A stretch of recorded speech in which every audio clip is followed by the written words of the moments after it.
Ora Latte di Yves Lecompte, al pianoforte Giorgio.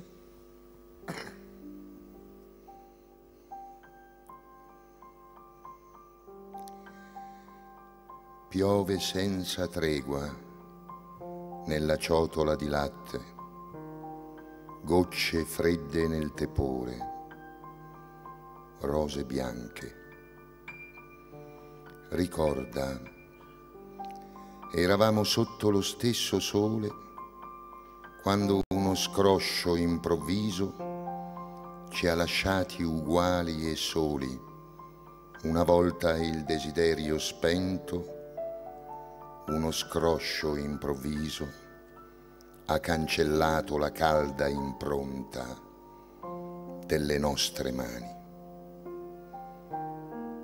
Piove senza tregua nella ciotola di latte, gocce fredde nel tepore, rose bianche.